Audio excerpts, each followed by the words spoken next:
Shalom Bapak Ibu yang dikasihi Tuhan Yesus Kristus. Jumpa lagi dengan saya Stephen Matthew dalam Renungan Harian GKI Kebonjati. Tema dari Renungan Harian kita pada hari ini adalah Manusia Allah. Ayat yang menjadi bahan perenungan kita diambil dari kitab 1 Timotius 6 ayat 11 dan 12. 1 Timotius 6 ayat 11 dan 12. Demikian firman Tuhan. Pesan penutup. Tetapi engkau, hai manusia Allah, jauhilah semuanya itu.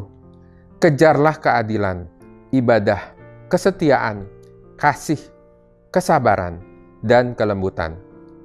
Bertandinglah dalam pertandingan iman yang benar, dan rebutlah hidup yang kekal.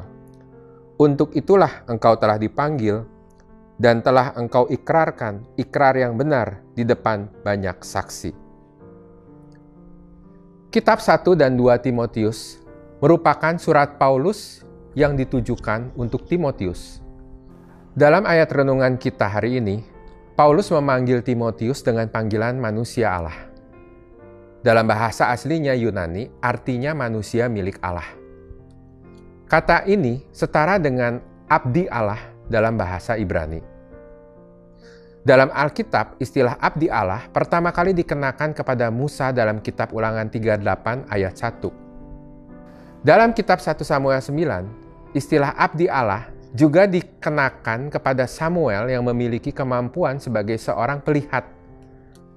Dalam 2 Raja-Raja 4 ayat 9, Elisa disebut sebagai abdi Allah. Dalam Perjanjian Lama, istilah abdi Allah berulang kali digunakan untuk menggambarkan seseorang yang dipakai Allah untuk menyampaikan pesan Allah. Contohnya dalam 1 Samuel 2 ayat 27. Seorang abdi Allah menyampaikan pesan kepada Imam Eli. Dalam 1 Raja-Raja 13 ayat 1, seorang abdi Allah dari Yehuda menyampaikan pesan Allah tentang mezbah yang pecah.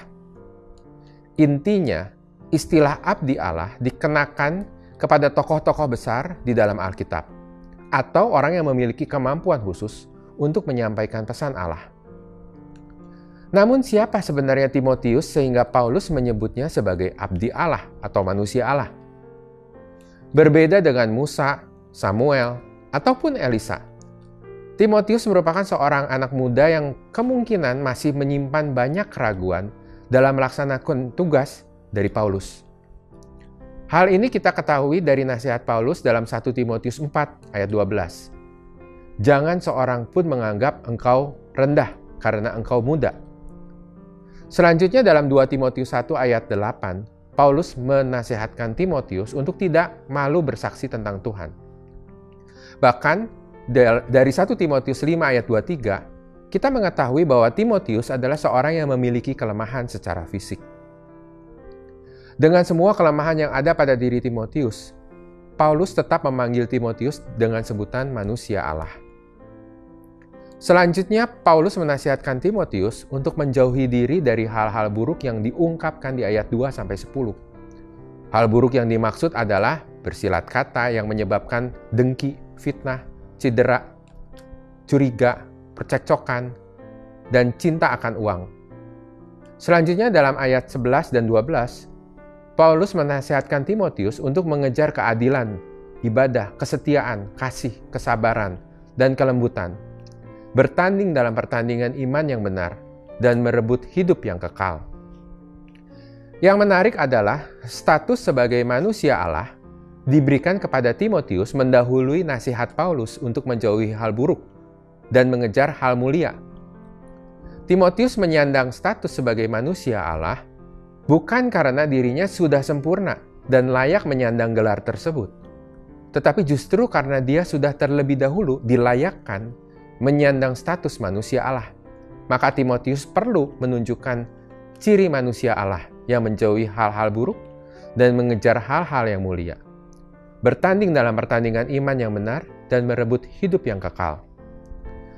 Dalam 2 Timotius 4 ayat 7, Paulus sendiri bersaksi bahwa dirinya telah mengakhiri pertandingan yang baik dan telah memelihara iman. Kita mungkin membayangkan seorang yang dipanggil sebagai manusia Allah atau abdi Allah, pastilah seorang yang hebat, seorang yang hidup spiritualitasnya sudah sangat tinggi sehingga layak untuk menyampaikan pesan Allah. Namun, dari renungan hari ini, kita melihat bahwa Timotius sebagai seorang yang muda dan memiliki kelemahan, ternyata mendapat status sebagai manusia Allah. Setelah dilayakkan menjadi manusia Allah, barulah Timotius diberikan perintah untuk berjuang menjauhi hal buruk, mengejar hal yang mulia, bertanding dan merebut hidup yang kekal. Pertanyaan untuk kita renungkan. Apakah kita sadar bahwa di tengah semua kelemahan yang kita miliki, sebagai orang yang mengaku percaya, kita juga merupakan abdi Allah dan dilayakkan untuk menyandang gelar sebagai manusia Allah?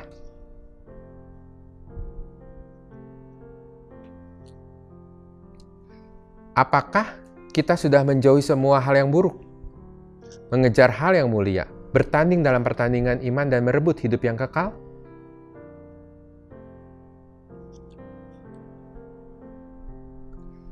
Jika kita termasuk umat pilihan dan mengaku diri kita adalah manusia Allah, maka seharusnya kita juga menyadari akan tanggung jawab kita selalu menjauhi hal yang buruk, mengejar hal yang mulia, bertanding dalam pertandingan iman dan merebut hidup yang kekal. Kita mampu melakukan semuanya itu bukan karena kehebatan kita sendiri, tetapi karena kita terlebih dahulu sudah dilayakkan Allah untuk menjadi manusia Allah. Dan Allah yang akan memampukan kita untuk mencapai semua hal tersebut. Demikian renungan kita hari ini. Tuhan Yesus memberkati kita semua.